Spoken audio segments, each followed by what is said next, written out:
بسم اللہ الرحمن الرحیم الصلاۃ والسلام علیک یا رسول اللہ۔ حبار بن الاسود کا جرم عظیم معاف فرمانا۔ آئیے واقعے کو آگے بڑھانے سے پہلے دعا کر لیتے ہیں کہ یا اللہ پاک بلال اسٹوڈیو کے سب کرائبر، اس ویڈیو کو مکمل دیکھنے والے اور کمنٹس میں ہر صحابی نبی جنتی جنتی لکھنے والے اور ویڈیو کو لائک کرنے والوں کو دونوں جہان کی بھلائیں نصیب فرما۔ حبار بن اسود نے حضور نبی اکرم صلی اللہ علیہ وسلم کو بہت ایذائیں اور تکلیفیں پہنچائی تھیں۔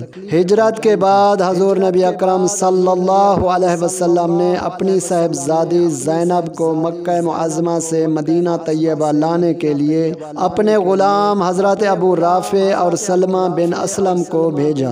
حضرت زینب رضی اللہ عنہا مکہ معظمہ میں ابو العاص بن الربیع کی زوجیت میں تھیں۔ جب حضرت زینب کو ان کے شوہر حضرت ابو العاص نے اونٹ پر محمل پر بٹھا کر مدینہ طیبہ روانہ کیا تو حبار بن الاسود کو پتہ چلا کہ رحمت للعالمین حضور نبی اکرم صلی اللہ علیہ وسلم کی صاحبزادی بھی ہجرت کر کے جا رہی ہیں، تو وہ قوم قریش کے چند اوباش لوگوں کو ساتھ لے کر راستہ روک کر کھڑا ہو گیا اور ایک نیزہ حضرت سیدہ زینب رضی اللہ عنہا کو مارا۔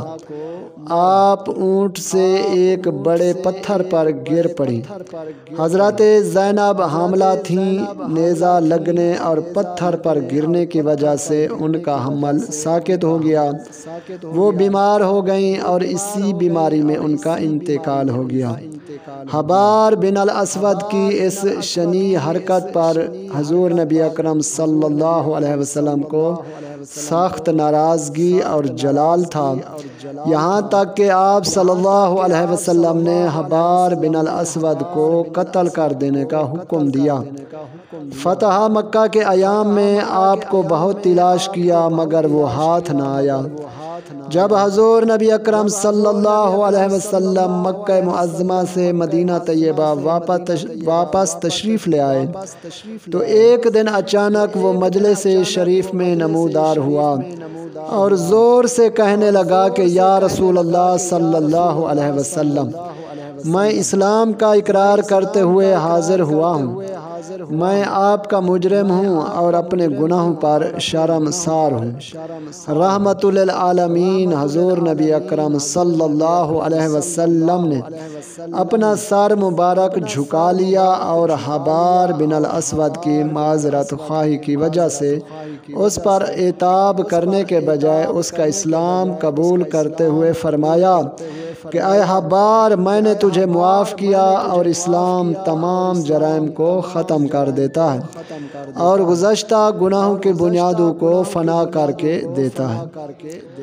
رحمت للعالمین حضور نبی اکرم صلی اللہ علیہ وسلم کے اخلاق کریمہ کی رفعت کا اندازہ کہ جس شخص نے آپ کی لخت جگر و نور نظر صاحبزادی کے ساتھ ناقابل تلافی ارتکاب شنیع کیا تھا اور جس کا خون بہانا مباح کر دیا تھا، اس شخص کو صرف اسلام قبول کرنے کی وجہ سے معاف کر کے دنیا کو باور کرا دیا کہ اسلام تلوار سے نہیں بلکہ اخلاق سے پھیلا ہے۔